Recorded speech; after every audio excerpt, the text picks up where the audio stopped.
Bismillahirrahmanirrahim. Assalamualaikum warahmatullahi wabarakatuh. Perkenalkan, nama saya Sidik Andika dengan NIM 12020700068. Video ini dibuat untuk memaparkan materi tentang pembagian ilmu fikih pada mata kuliah ilmu fikih. Adapun materi yang akan dibahas yaitu pengertian dan pembagian ilmu fikih, fikih ibadah, fikih muamalah, fikih ahwal asyaksiyah, fikih ukubat, dan yang terakhir adalah penutup. Baik, yang pertama ada pengertian dan pembagian ilmu fikih. Pengertian ilmu fikih berasal dari kata fakiha yufaqahu fikhan, yang berarti paham, mengerti, berarti juga paham yang mendalam. Jadi, fikih adalah ilmu untuk mengetahui hukum Allah yang berhubungan dengan segala amaliyah mukallaf baik yang wajib, sunnah, mubah, makruh, haram yang digali dari dalil-dalil yang jelas. Para ulama masa dahulu telah mencoba mengadakan pembidangan ilmu fikih ini dan membaginya menjadi 4 bidang, yaitu fikih ibadah, kedua fikih muamalah, yang ketiga fikih munakahat, dan yang keempat ada fikih ukubah atau jinayat. Namun demikian, semua fuqaha menyepakati 2 bidang pokok hukum Islam, yaitu fikih ibadah dan fikih muamalah. Nah, ini yang pertama ada fikih ibadah. Fikih ibadah adalah ilmu untuk mengetahui hukum Allah, sedangkan ibadah adalah segala sesuatu yang diridhoi dan disenangi oleh Allah Subhanahu wa taala, baik berupa perbuatan, perkataan maupun bisikan dalam hati. Maka cakupan fikih ibadah meliputi hukum syariat yang menyangkut seluruh aktivitas seorang hamba yang dilakukan karena mengharap keridhaan Allah Subhanahu wa taala. Yang kedua ada syarat diterima ibadah. Ada 2 poin, yaitu ikhlas karena Allah Subhanahu wa taala dan mengikuti tuntunan atau ajaran Nabi Muhammad SAW. Ada hukum ibadah atau fikih ibadah yang meliputi tata cara bersuci, sholat, puasa, haji, zakat, nazar, sumpah, dan aktivitas sejenis terkait dengan hubungan seorang hamba dengan Tuhannya. Lalu ada hakikat ibadah. Tujuan diciptakannya manusia di muka bumi ini yaitu dengan beribadah kepada Allah. Ibadah adalah tujuan hidup kita, melaksanakan apa yang Allah cintai dan ridhoi dengan penuh ketundukan dan kerendahan diri kepada Allah. Lalu ada ruang lingkup dan sistematika ibadah. Digolongkan menjadi 2, yaitu ibadah umum dan ibadah khusus. Ibadah umum artinya ibadah yang mencakup segala aspek kehidupan dalam rangka mencari keridhaan Allah. Sedangkan ibadah khusus artinya ibadah yang macam dan cara pelaksanaannya ditentukan dalam syara. Apa itu syara? Ditentukan dengan Allah dan Nabi Muhammad SAW. Tujuan. Lalu ada macam-macam ibadah dan juga tujuan ibadah. Kita bahas terlebih dahulu tujuan ibadah. Ada beberapa tujuan yang dicapai melalui pelaksanaan ibadah, yaitu memuji Allah dengan sifat-sifat kesempurnaannya, menyucikan Allah dari segala cela dan kekurangan, bersyukur dan bertawakal kepada Allah Subhanahu wa taala.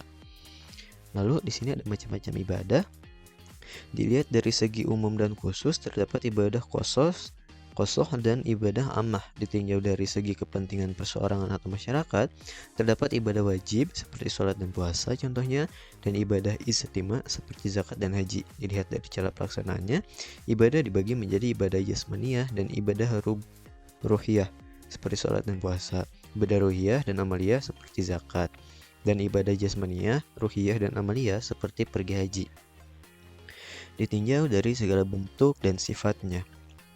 Berarti dibagi beberapa bagian, yaitu ibadah yang berupa pekerjaan tertentu, ibadah yang berupa ucapan, ibadah yang berupa perbuatan yang tidak ditentukan bentuknya, ibadah yang berupa menahan diri, dan ibadah yang sifatnya menggugurkan hak.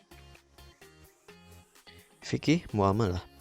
Nah, di sini pengertian fikih muamalah menurut bahasa muamalah adalah berarti saling bertindak, saling berbuat, saling beramal. Menurut istilah, pengertian muamalah dalam arti luas adalah peraturan-peraturan Allah yang harus diikuti dan ditaati dalam hidup bermasyarakat untuk menjaga kepentingan manusia, dan pengertian muamalah dalam arti sempit adalah semua akad yang membolehkan manusia saling tukar-menukar manfaatnya. Ruang lingkup muamalah dibagi menjadi 2, yaitu pengertian dibagi menjadi 2, yaitu muamalah adabiyah dan muamalah madiyah. Ruang lingkup muamalah yang bersifat adabiyah adalah ijab qabul. Sedangkan ruang lingkup muamalah yang bersifat madiyah yaitu salah satu adalah masalah jual beli, gadai, jaminan, dan tanggungan sewa menyewa, barang titipan, barang temuan, upah, gugatan sayembara, dan lain-lain. Lalu ada fikih ahwal asyakiyah.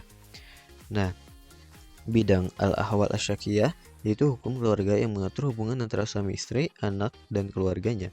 Pokok kajiannya meliputi fikih munakahat, fikih mawaris, wasiat, dan wakaf. Nah, fikih munakahat. Fikih munakahat menurut Islam adalah akad yang sangat kuat untuk menaati perintah Allah dan melaksanakan ibadah.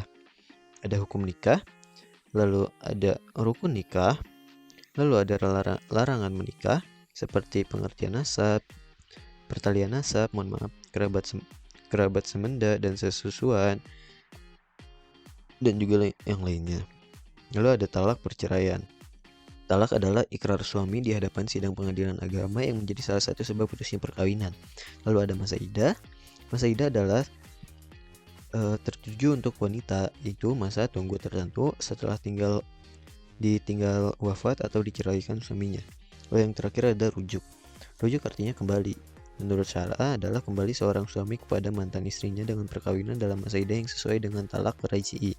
Bila seorang suami telah menceraikan istrinya, maka ia boleh bahkan dianjurkan untuk rujuk kembali dengan syarat bila keduanya betul-betul hendak berbaikan kembali atau islah.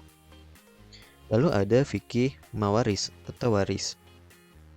Waris mengandung pengertian tentang hak dan kewajiban ahli waris terhadap harta warisan, menentukan siapa saja yang berhak terhadap warisan, bagaimana cara pembagian dan berapa bagian masing-masing. Lalu ada pewaris, adalah orang yang meninggal dunia dan meninggalkan harta kekayaan dalam keadaan bersih. Lalu ada ahli waris, adalah orang yang berhak menerima bagian dari harta warisan seorang pewaris. Lalu dalam fikih ahwal asyakiyah ini ada wasiat. Wasiat adalah pesan seorang terhadap sebagian hartanya yang diberikan kepada orang lain atau lembaga tertentu, sedangkan pelaksanaannya ditangguhkan setelah ia meninggal dunia. Dan yang terakhir ada wakaf. Adalah penyisihan sebagian harta benda yang kekal zatnya yang mungkin diambil manfaatnya untuk maksud kebaikan. Baik, di materi terakhir ada fikih ukubat atau jinayat. Fikih jinayat hukum Islam mengenai suatu jenis hukum yang membatasi tingkah laku manusia agar berbuat yang lazim kita kenal sehari-hari dengan sebutan hukum pidana. Tujuan adanya ukubat atau hukuman ini dalam hukum pidana Islam yang paling utama adalah rahmatan lil alamin. Ketegasan ukubat yang ditetapkan Allah merupakan kasih sayangnya pada manusia dan alam sekitarnya agar hidup menjadi tentram, adil, damai, dan sejahtera. Baik, sekian materi yang dapat saya paparkan mengenai pembidangan ilmu fikih. Yang telah dijelaskan tadi ada pengertian dan pembagian, fikih ibadah, fikih muamalah, fikih ahwal asyakiyah, fikih ukubat, dan yang lainnya.